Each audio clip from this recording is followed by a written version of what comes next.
Lucas 21, versículos 5 a 36.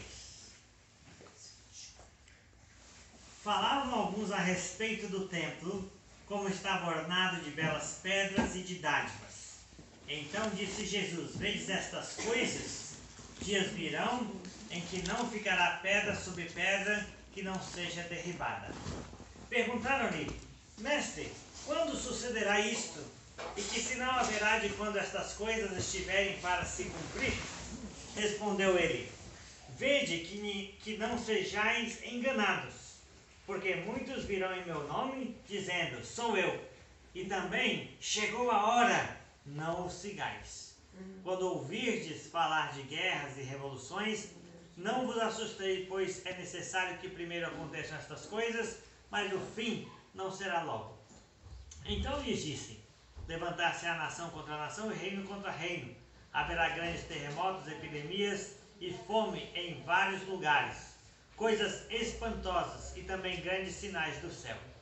Antes, porém, de todas estas coisas, lançarão mão de vós e vos perseguirão, entregando-vos às sinagogas e aos cárceres, levando-vos à presença de reis e governadores por causa do meu nome. E isto vos acontecerá para que deis testemunho. Assentai, pois, em vosso coração, não vos preocupardes com o que haveis de responder, porque eu vos darei boca e sabedoria a que não poderão resistir, nem contradizer todos quantos se vos opuserem. E sereis entregues até por vossos pais, irmãos, parentes e amigos. Matarão alguns dentre vós. De todos sereis odiados por causa do meu nome. Contudo, não se perderá um só fio de cabelo da vossa cabeça.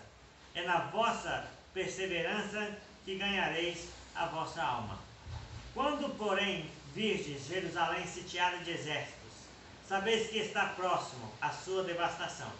Então os que estiverem na Judéia fujam para os montes. Os que se encontrarem dentro da cidade retirem-se, e os que estiverem nos campos não entrem nela, porque estes dias são dias de vingança, para se cumprir tudo o que está escrito. Ai das que estiverem grávidas e das que amamentarem naqueles dias, porque haverá grande aflição na terra e ira contra este povo. Cairão a fio da espada e serão levados cativos para todas as nações. E até que os tempos dos gentios se completem, Jerusalém será pisada por eles. Haverá sinais no sol, na lua e nas estrelas. Sobre a terra angústia entre as nações, em perplexidade por causa do bramido do mar e das ondas. Haverá homens que desmaiarão de terror e pela expectativa das coisas que sobrevirão ao mundo, pois os poderes do céu serão abalados. Então se verá o Filho do Homem vindo numa nuvem com poder e grande glória. Ora, ao começarem estas coisas a suceder, exultai e erguei a vossa cabeça, porque a vossa redenção se aproxima. Ainda lhes propôs uma parábola, dizendo: Vede a figueira e todas as árvores, quando começam a brotar, vendo, sabeis por vós mesmos que o verão está próximo. Assim também, quando vistes acontecerem estas coisas, sabei que está próximo o reino de Deus. Em verdade vos digo que não passará esta geração sem que tudo isto aconteça.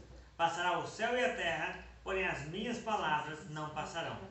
Acautelai-vos por vós mesmos, para que nunca vos suceda que o vosso coração fique sobrecarregado com as consequências da orgia, da embriaguez e das preocupações deste mundo, e para que aquele dia não venha sobre vós repentinamente como um laço. Pois há de sobrevir a todos os que vivem sobre a face da terra. Vigiai, pois, a todo o tempo, orando, para que possais escapar de todas estas coisas que têm de suceder e estar em pé na presença do Filho do Homem. Amém. Então Jesus e suas revelações para Israel. A vantagem de a Bíblia conter os evangelhos sinóticos, ou seja, Mateus, Marcos e Lucas, é a oportunidade de notar e confirmar que Jesus realmente fez alguns discursos que se tornaram célebres e importantes. O trecho em questão é considerado apocalíptico, não só pela previsão de devastação sobre Jerusalém, mas pelo estilo da linguagem profética utilizada por Jesus. O trecho não é de difícil interpretação se não desviarmos do foco de que o assunto dominante são os dias de vingança para se cumprir sobre Israel. Bem, nos versículos 5 a 7, nós vemos que a afirmação profética de Jesus provoca mais perguntas a respeito do que ele disse sobre o templo. E nos versículos 8 a 19, Jesus, antes de falar do castigo, ele esclarece os motivos para o fim. Para o fim de Israel e, claro, um dia para o fim do mundo. Jesus esclarece como os discípulos poderiam identificar o castigo sobre Israel e ele vai usar este sinal para encorajá-los a permanecer alertas em todas as circunstâncias até a sua volta. Amém? Amém. Ainda que os discípulos sobrevivessem à queda de Jerusalém, eles tinham que sobreviver a todos os acontecimentos que viessem depois, até estar em pé na presença do Filho do Homem. Então o desafio é separar as partes do juízo temporal do juízo final, que os discípulos não deverão se descuidar após a ocorrência do primeiro. Ou seja, mesmo que Jerusalém seja destruída como cumprimento das palavras de Jesus, os discípulos continuam sempre alertas para a vinda do Filho do Homem. Amém? Amém. Então, porque da destruição de Jerusalém eles poderiam escapar, mas ninguém escapa do juízo final. Amém? Então, a aplicação é que, como povo de Deus, nós devemos temer reverentemente. A ira de Deus se revelará contra toda impiedade e perversão dos homens. Se trilharmos o caminho da hipocrisia, nós sofreremos castigo muito mais severo. Né? Bem, então aí nos versículos 5 a 7, falava alguns a respeito do templo, como estava ornado de belas pedras e de dádivas. Então disse Jesus: vedes estas coisas?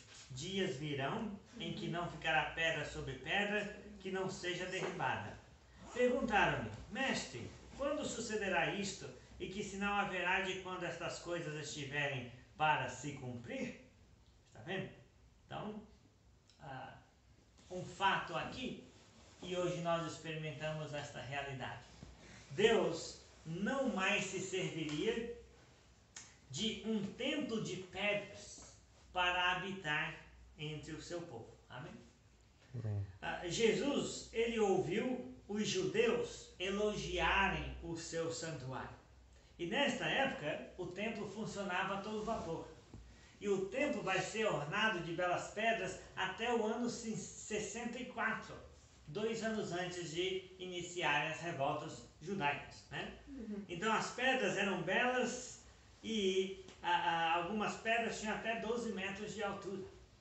Né? E eram polidas, brancas, vistas de longe em cima daquela montanha. E a casa do tesouro estava cheia. Né? Jesus pediu que eles fitassem bem o templo. Fala, olha bem para isso aí. Contempla bem, aproveita. Porque nem sempre será assim. Né? E ele revela: tudo virá abaixo inevitavelmente. Né? Isso assustou os discípulos, que pediram-lhe mais informações. E eles perguntaram: quando sucederá estas coisas? Né? E a segunda pergunta é: haveria algum sinal para que eles pudessem escapar? Essa é a segunda pergunta. E qual que é a aplicação? Os discípulos entenderam que o ensino de Jesus era contra Israel. Né? Eles entenderam isso. Eles pediram mais informação. E nós? Nós precisamos discernir aquilo que não se aplica mais a nós e já foi cumprido, para inclusive confirmar as predições e as palavras de Jesus, e precisamos discernir aquilo que se aplica a nós também, diretamente. Amém? Então precisamos discernir o que se aplica e o que não se aplica, mas focar no que ainda se aplica a nós. Amém? Então hoje os judeus, eles ainda não acreditam que aquele Jesus foi o Messias prometido. Então não há mais o que eles esperarem, concorda?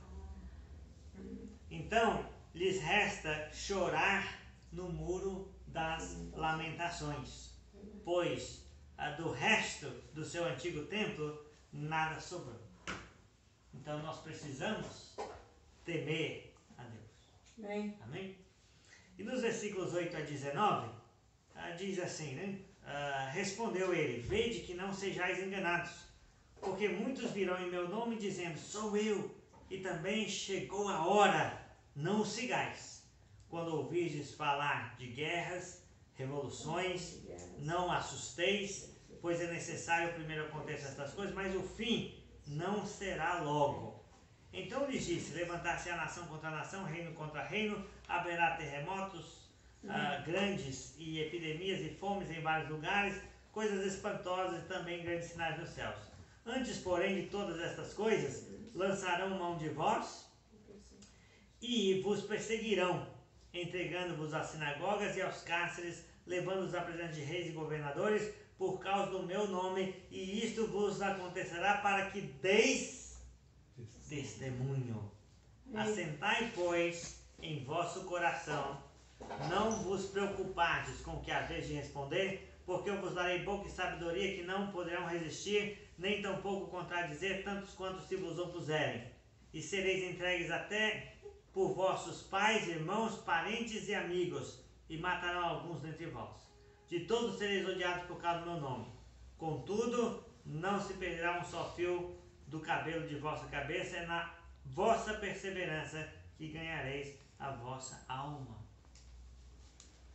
Então note bem o que esse trecho nos diz, nos ensina, nos demonstra que houve motivos para Deus decretar um ponto final para Israel no plano de redenção. Então vamos pensar aqui quais seriam os motivos. Eles preferiram ser enganados por falsos messias que diziam ter chegado a hora de se revoltarem contra Roma, ao invés de ter aceitado o rei de justiça e da paz que entrou montado no jumentinho. Eles, ouvindo de guerras e revoluções em fronteiras longínquas do Império Romano, eles podiam então animar os revoltosos seguidores de falsos messias, né? Mas o fim de Israel não estaria tão próximo. Por quê? Porque a paciência de Deus aguardaria, né? E durante a vida dos apóstolos no primeiro século, catástrofes e mortandades ocorreriam em vários lugares, mas isto não seria motivo para eles acharem o quê? Que o fim havia chegado, ou que o fim estaria próximo. Então Jesus indica que seus discípulos serão ativos no mundo sempre conturbado, cumprindo a sua missão. Amém? Então, enquanto eles pregassem, Israel teria oportunidade de arrependimento, até que o fim sobre eles fosse decretado finalmente. Então, enquanto esse mundo dura, nós pregamos. Enquanto nós pregamos, o mundo, inclusive os parentes que vocês pediram aqui oração, tem oportunidade de arrependimento. Amém? Os discípulos dariam testemunho quando se lançassem mão deles nas sinagogas, aos cárceres, até a presença de reis. Pelo Espírito Santo, eles falaram a verdade com sabedoria irresistível.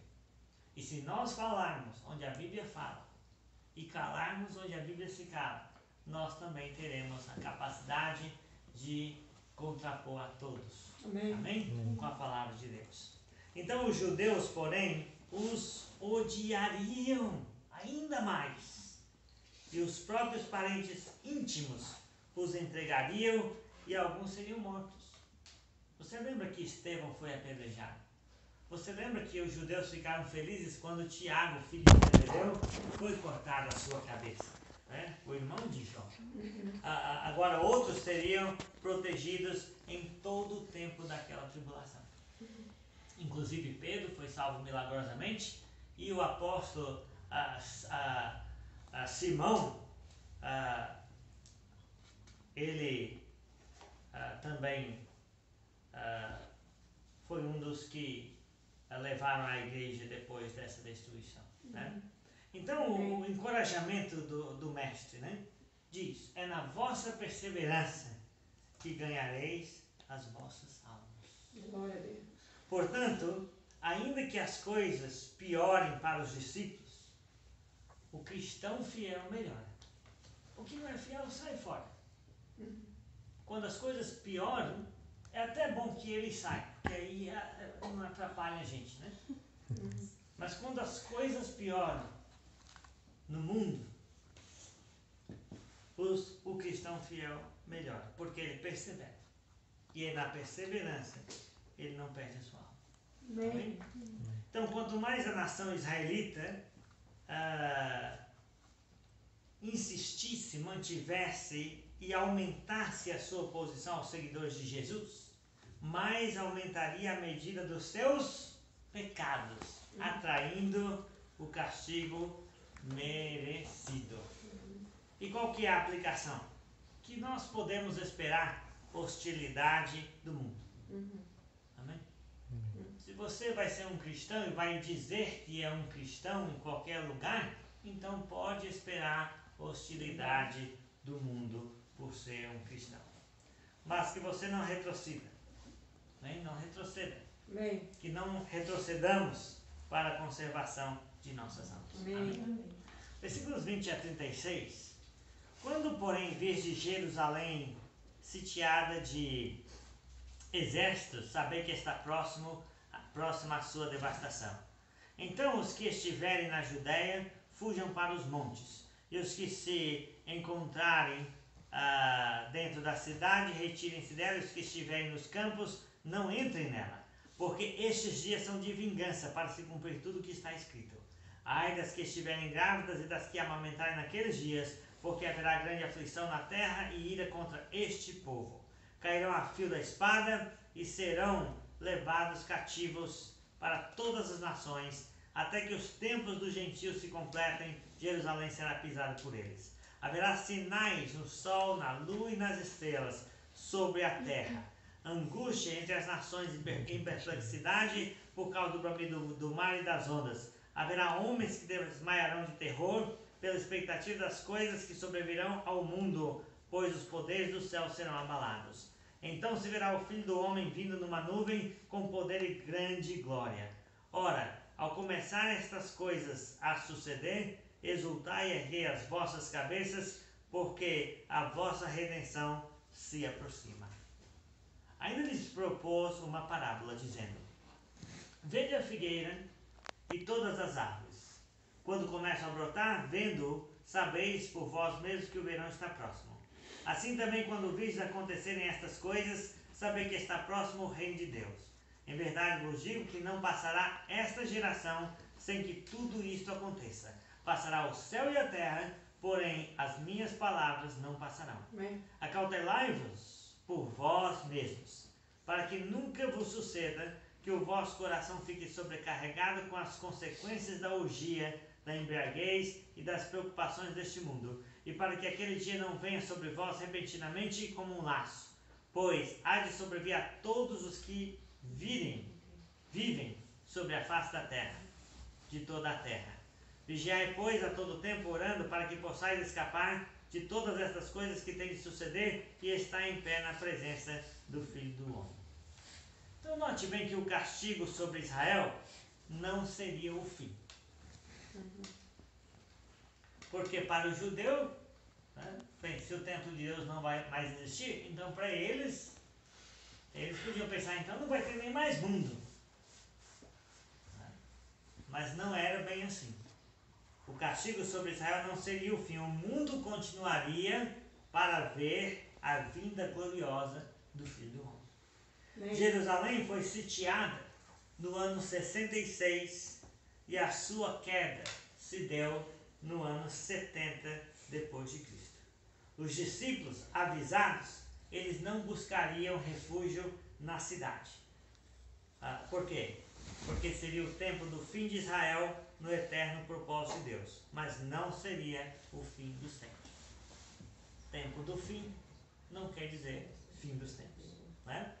O versículo 22 deve se referir à profecia de Daniel sobre as 70 semanas, ou também sobre a desobediência de Israel, e a lei dizia que se o Israel fosse desobediente, então ele seria disperso, né? Ele seria castigado.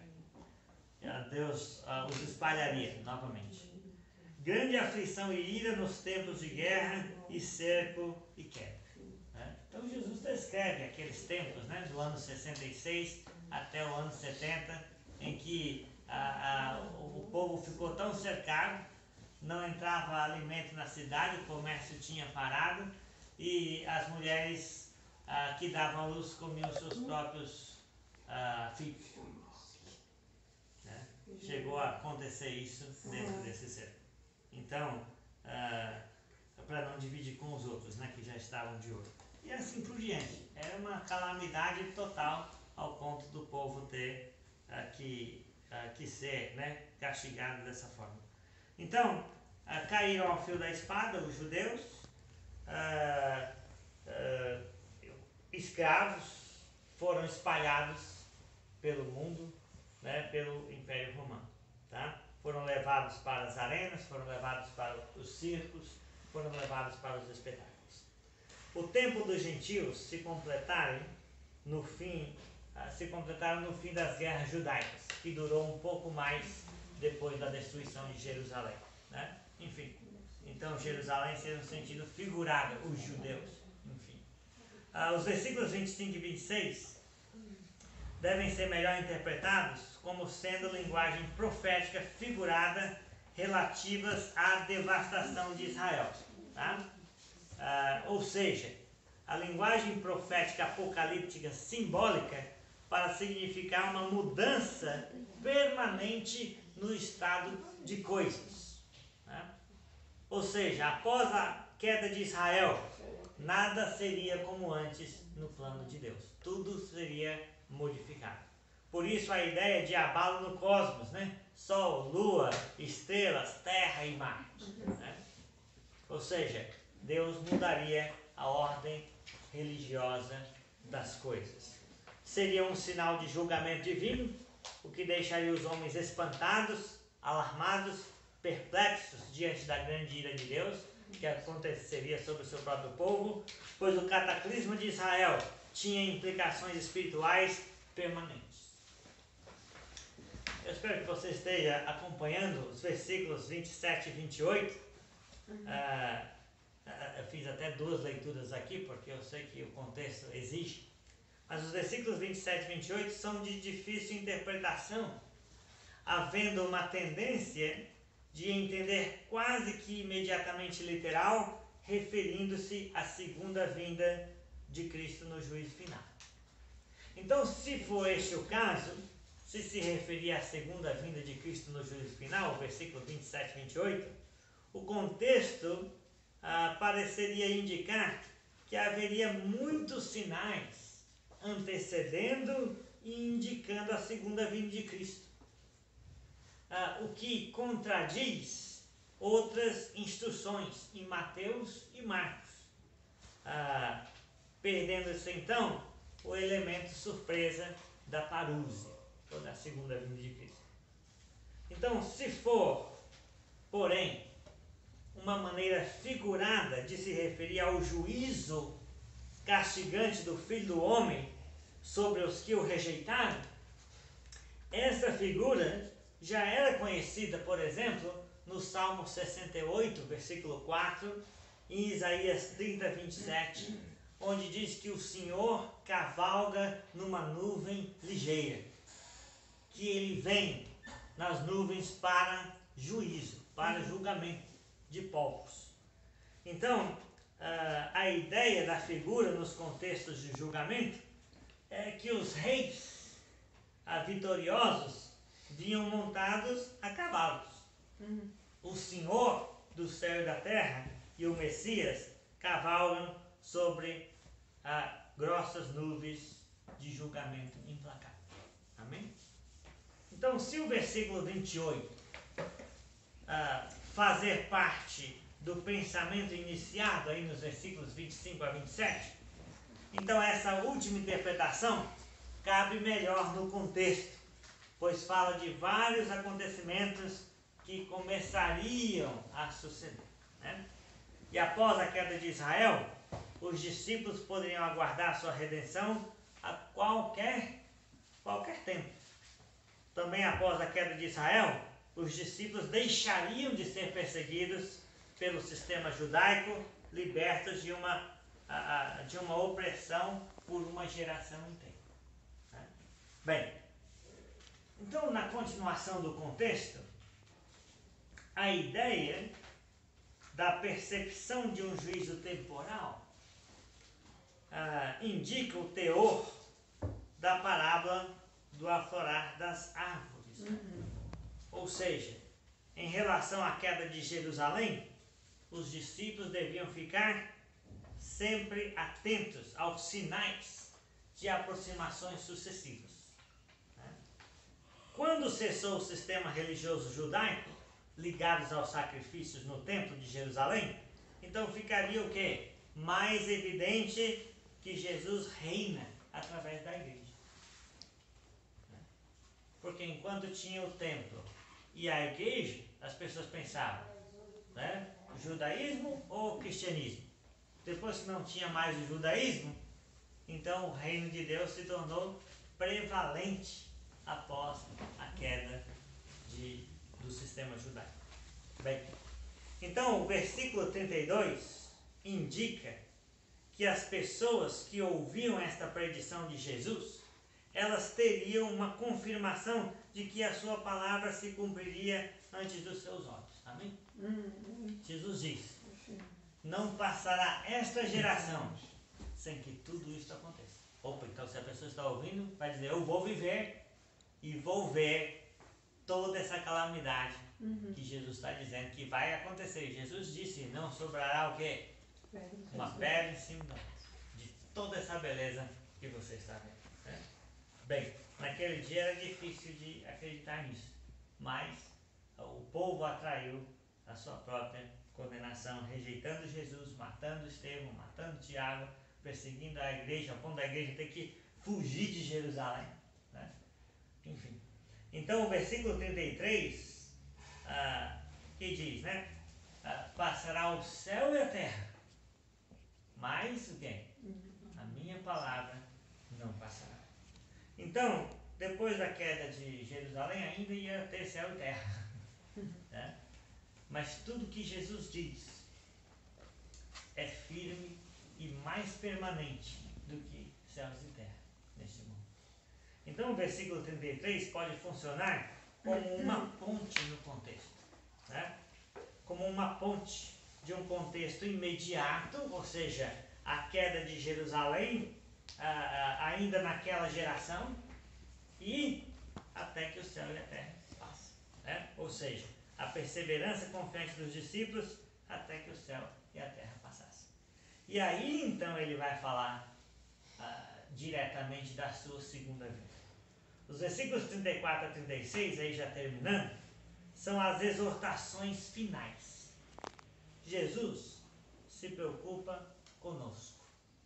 Jesus se preocupa com os seus discípulos. E Jesus nos exorta. Ele diz: acautelai-vos por quem?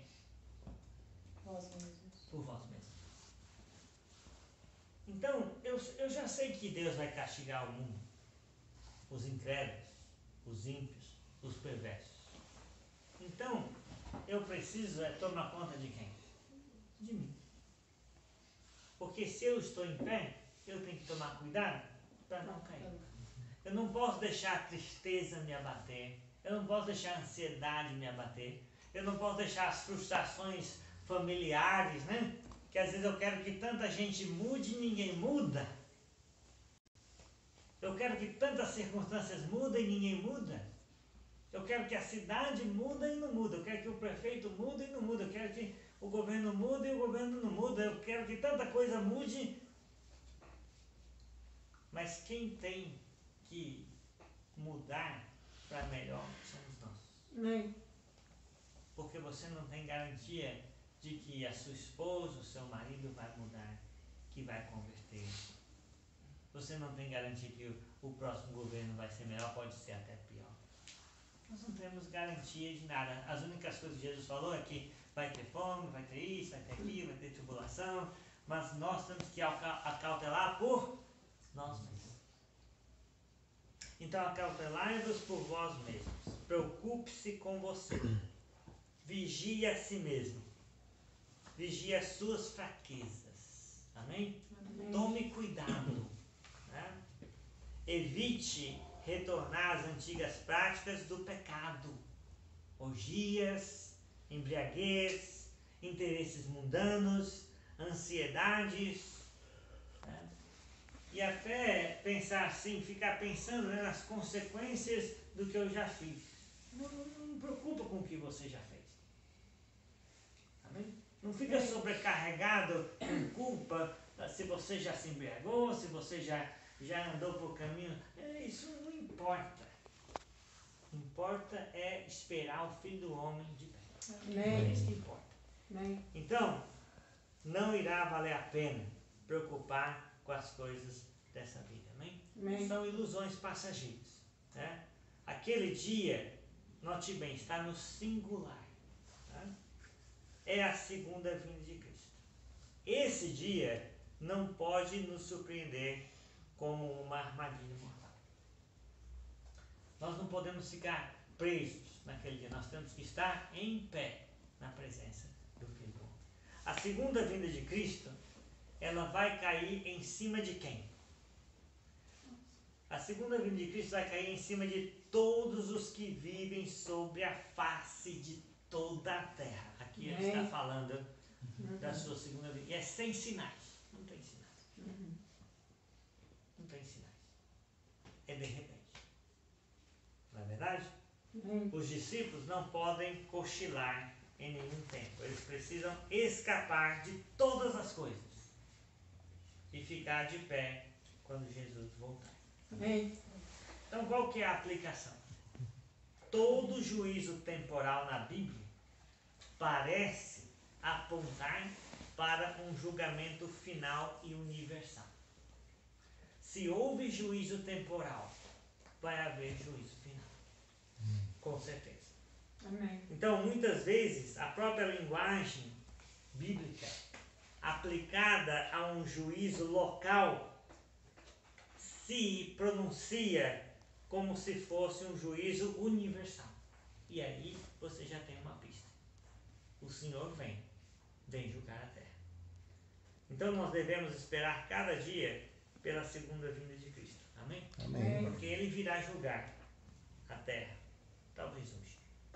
Amém. Conclusões e desafios. Jesus fez revelações sobre Jerusalém, Israel e o templo. Esse discurso foi de fato um dos mais importantes da história. Está relatado nos 3 evangelhos. E a linguagem profética apocalíptica não deve nos afastar do tema principal. Né? Foram dias de vingança pela rejeição nacional da salvação que foi oferecida a eles.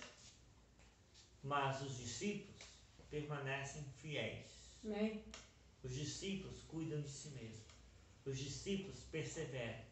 Os discípulos não se preocupam, porque Deus providencia tudo no decorrer da nossa caminhada. Amém. Então Jesus respondeu às perguntas sobre os sinais precedentes da derrubada do templo e da cidade. Houve motivo para a severidade do castigo? Houve. Né? O maltrato sofrido pelos santos do Altíssimo. Deus julga e vinga o sangue dos seus profetas. Os discípulos poderiam escapar dessa devastação através da observância dos sinais. Mas estes mesmos discípulos não poderão escapar daquele dia que pegaria o mundo de surpresa. Então, que os nossos corações estejam aliviados das coisas mundanas. Amém? Esqueça das coisas que ficam para trás.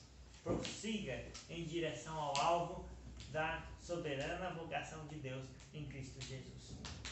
E espere o nosso Senhor voltar, de pé e de cabeça erguida. Amém. Amém. Amém.